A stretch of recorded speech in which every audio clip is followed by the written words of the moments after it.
Nalagarh one विभाग के द्वारा निर्मित बायोडायवर्सिटी पार्क 6 महीने पहले बनकर तैयार हो गया है, जो कि आज सिर्फ उद्घाटन के लिए सरकार और मंत्रियों का इंतजार कर रहा है। हालांकि इसके उद्घाटन को लेकर कई बार सरकार से समय भी मांगा गया, लेकिन किन्हीं कारणों से इसका उद्घाटन नहीं हो पाया। वन विभाग के द्वारा नालागढ़ रामशहर के रोड पर अपने कार्यालय के समीप बनाए गए वन विहार को बायोडायवर्सिटी पार्क में तब्दील कर लिया गया है, जिस पर 57 लाख रुपए की धनराशि खर्च की गई है। विभाग के द्वारा परिसर को 11 सेक्टरों में विभाजित किया गया है, जिसमें विलुप्त हुई 52 प्रजातियों के 1500 से अधिक पौधे रोपित किए गए हैं। प्रत्येक सेक्टर में 150 से 200 पौधे रोपित किए गए हैं। इस पार्क के बनने से लोगों को नालागढ़ में एक बेहतर स्थल घूमने फिरने और व्यायाम करने के लिए उपलब्ध होगा। पार्क में पशु पक्षियों और तितलियों का भी संरक्षण होगा। एक बड़े पिकनिक स्थल के साथ ज्ञानवर्धक जानकारियों के समावेश से भरपूर बनाया गया है। डीएफओ यशुदीप सिंह ने बताया कि बायोडायवर्सिटी पार्क बनकर तैयार है और जल्द ही इसका उद्घाटन करवाया जाएगा। उन्होंने कहा कि इसके उद्घाटन के लिए सरकार से समय मांगा गया है। हाँ जी, इसका उद्घाटन जो बहुत जल्द कर दिया जाएगा। वैसे इसको काफ़ी समय हो गया है कंप्लीट किए को, और पिछले बार सीएम साहब का जो प्रोग्राम था उसमें इसका उद्घाटन होना था, तो बहुत जल्द मैं समझता हूँ कि इसका उद्घाटन जो है वो किया जाएगा। हाँ जी, ये अपने में पूरे हिमाचल में ये पहला स्मार्ट वन है, जिसमें कि सारी जितनी प्रजातियाँ हमने यहाँ पे रोपित की हैं, सभी प्रजातियों को एक QR कोड दिया गया है। और इस पार्क में जो भी विजिटर जाएगा वो एंड्रॉयड ऐप जो है इसके पार्क की जो डाउनलोड कर सकता है और उसके QR कोड्स को स्कैन करके प्रजाति के बारे में जान सकता है। इसके अलावा भी काफ़ी सारी चीज़ें हैं उसमें। वाटर हार्वेस्टिंग स्ट्रक्चर कैसे बनाए जाते हैं, वाटर हार्वेस्टिंग कैसे की जाती है, उसके बारे में बताया गया है। राज्य स्वास्थ्य समिति के अनुबंध कर्मचारी संघ लड़भड़ोल खंड के अध्यक्ष सुनील कुमार की अध्यक्षता में संघ ने प्रदेश सरकार द्वारा कर्मचारियों की मांगे पूरी न किए जाने पर काम के दौरान काले बिल्ले लगाकर अपना विरोध दर्ज करवाया। लड़भड़ोल खंड के अध्यक्ष सुनील कुमार ने लड़भड़ोल में जारी प्रेस वार्ता में कहा कि सरकार ने 26 जनवरी तक नेशनल हेल्थ मिशन के अनुबंध कर्मचारियों की रेगुलर पे स्केल की मांग पर कोई सकारात्मक निर्णय नहीं लिया है। उन्होंने कहा कि अनुबंध कर्मचारी संघ ने चेतावनी दी थी कि यदि रेगुलर पे स्केल नहीं दिया जाता है तो वे 2 फरवरी से अपनी मांगों को लेकर हड़ताल पर बैठ जाएंगे। प्रदेश में 1700 कर्मचारी स्वास्थ्य समितियों के अंतर्गत अपनी सेवाएं दे रहे हैं। कई राज्यों में इन कर्मचारियों के लिए स्थायी नीति बना दी गई है, परंतु हिमाचल सरकार के द्वारा न तो आज दिन तक इन कर्मचारियों को नियमित किया गया और न ही पे स्केल का लाभ इन कर्मचारियों को दिया जा रहा है। लगभग 1700 के करीब कर्मचारी 1996 जो पिछले 26 वर्षों से इस राज्य स्वास्थ्य समिति के अंतर्गत कार्यरत हैं, जो कि भिन्न पदों पे है, भिन्न पोस्टों पे है। यह कर्मचारी डे में काम करते हैं, नाइट में काम करते हैं, डॉक्टर है, हमारे पैरामेडिकल स्टाफ है, एडमिनिस्ट्रेशन स्टाफ है। 1996 के बाद जैसे जैसे प्रोग्राम बढ़ता रहा, इन समितियों के अंतर्गत हमारी रिक्रूटमेंट होती रही। आलम ये हो चुका है कि 26 साल का ये सफर ऐसे ही निकल गया, ना हमें जो अन्य कर्मचारियों की तरह लाभ मिलने थे वो मिले, ना हमें कोई रेगुलर पॉलिसी बनी, ना हमें कोई फाइनेंशियल बेनिफिट मिला गया। वहीं सिविल अस्पताल ज्वालामुखी में भी अपनी मांगों को लेकर राज्य स्वास्थ्य समिति अनुबंध कर्मचारी संघ ब्लॉक ज्वालामुखी के कर्मचारियों ने 1 दिवसीय सांकेतिक पेन डाउन स्ट्राइक की। अनुबंध कर्मचारियों ने राज्य और केंद्र सरकार के खिलाफ नारेबाजी और पोस्टर बनाकर प्रदर्शन किया।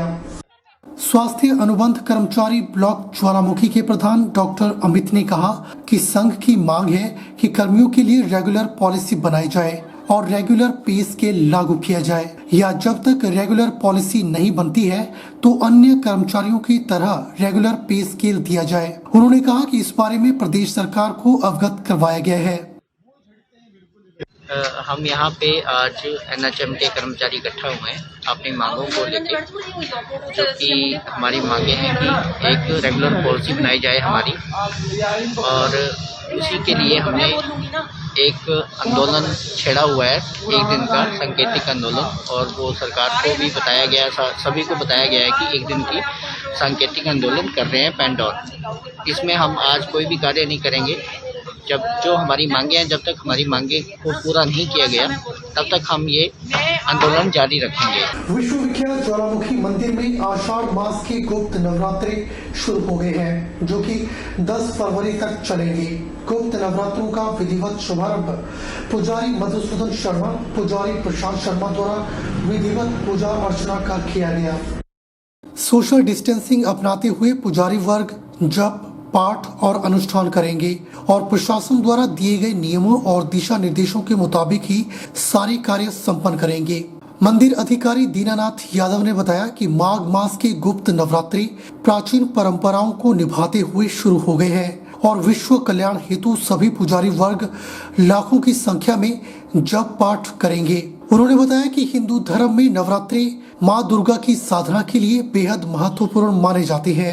नवरात्रों के दौरान साधक विभिन्न तंत्र विद्याएं सीखने के लिए माँ भगवती की विशेष पूजा अर्चना करते हैं। तंत्र साधना के लिए गुप्त नवरात्रि बेहद विशेष माने जाते हैं। माघ मास आषाढ़ मास के शुक्ल पक्ष में पड़ने वाले नवरात्रों को गुप्त नवरात्रि कहा जाता है।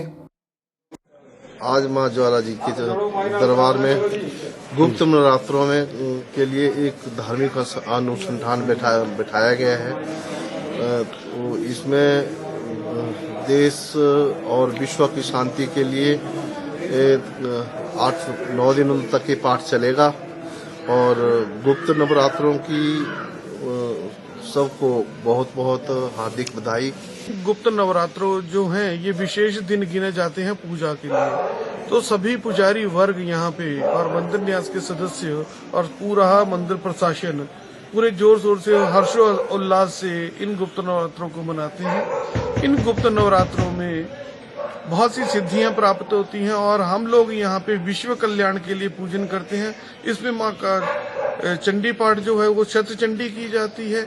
हिमाचल पंजाब सीमा पर स्थित भद्रोया गांव चिट्टी के कारोबार का गढ़ माना जाता है। यहाँ वर्षों से सरेआम चिट्टी का काला कारोबार हो रहा है। बीते वर्ष कुछ हद तक भद्रोया में चिट्टी के कारोबारियों पर सख्त कार्रवाई के चलते इस काले कारोबार पर लगाम लगी थी। अब हालात फिर से पहले की तरह हो गए हैं और इस गांव में नशा खरीदकर युवा नशे के दलदल में फंसते जा रहे हैं। अगर बात करें पुलिस की कार्यवाही की, तो पुलिस इन पर रेड तो करती है, पर इनकी रेड करने की सूचना इनके नशा तस्करों तक पहले ही पहुंच जाती है और तस्कर अपने घरों को ताले लगाकर घरों से फरार हो जाते हैं। इस गांव में नशे का कारोबार करने वाले अधिकतर लोग पंजाब के गांवों से संबंध रखते हैं और भद्रोया में नाजायज तौर पर घर बनाकर वर्षों से चिट्टे का कारोबार कर रहे हैं। अकेले भद्रोया में ही इन कारोबारियों से चिट्टा खरीदकर आज तक दर्जनों युवा मौत का शिकार हो चुके हैं। वहीं भद्रोया की एक महिला सुदेश ठाकुर अपनी जान की परवाह न करते हुए कई वर्षों से भद्रोया गांव में हो रहे चिट्टे के कारोबार के खिलाफ जंग लड़ रही है। उन्होंने मुख्यमंत्री जयराम ठाकुर को पत्र लिखकर इस प्रमुख समस्या पर संज्ञान लेने की अपील की है और पुलिस की ढीली कार्यप्रणाली पर भी जमकर रोष जताया।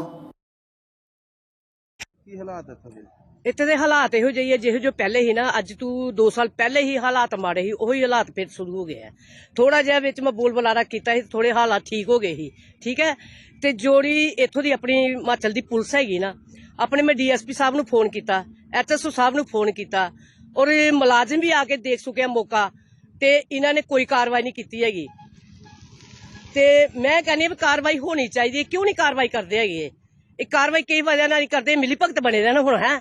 ਤੇ ਮੈਂ ਇਹਨਾਂ ਨੂੰ ਕਹਿੰਦੀ ਆ, ਆਪਣੇ ਮੈਂ ਹੁਣ ਜੈਰਾਮ ਠਾਕਰ ਅੱਗੇ ਲਿਖਤੀ ਕਰਕੇ ਮੇਲ ਕੀਤੀ ਹੈ ਭਈ ਇਹਨਾਂ ਦਾ ਪੁਲਿਸ ਦਾ ਕੁਝ ਕੀਤਾ ਜਾਏ। ਸਰ ਜਿਹੜੀ ਤੁਹਾਡੀ ਪੁਲਿਸ ਤੁਸੀਂ ਇੱਥੇ ਆਪਣੇ ਲਗਾਈ ਦੀ ਹਿਮਾਚਲ ਦੇ ਵਿੱਚ ਐਸਐਸਪੀ ਤੋਂ ਲੈ ਕੇ ਡੀਐਸਪੀ ਤੋਂ ਲੈ ਕੇ ਇਹ ਸਾਰੇ ਹੀ ਬੇਕਾਰ ਬੰਦੇ ਆ। ਜੇ ਮੈਂ ਇਹਨਾਂ ਨੂੰ ਫੋਨ ਕਰਦੀ ਆ ਤੇ ਇਹ ਫੋਨ ਕਰਕੇ ਹਾਂਜੀ ਮੈਡਮ ਜੀ ਕਰਾਂਗੇ, ਤੇ ਕੋਈ ਕੇਅਰ ਕਰਾਈ ਨਹੀਂ ਕਰਦੇ ਹੈਗੇ। ਕਿਉਂ ਨਹੀਂ ਕਰਦੇ ਹੈਗੇ ਕੇਅਰ? ਕੇਅਰ ਕਿਉਂ ਨਹੀਂ ਕਰਦੇ ਹੈਗੇ? ਇਹਨਾਂ ਨੂੰ ਕੁਝ ਮਿਲਦਾ ਹੋਣਾ ਹੈ, ਠੀਕ ਹੈ ਨਾ। ਤੇ ਮੈਂ ਕਹਿੰਦੀ ਪਹਿਲੇ ਬੱਚਿਆਂ ਵਾਲੇ ਦੇਖੋ, ਜੇ ਤੁਸੀਂ ਬੱਚਿਆਂ ਲਈ ਦੇਖੇ ਕੀ ਫਾਇਦਾ ਤੁਹਾਡਾ ਡਿਊਟੀਆਂ ਕਰਨ ਦਾ।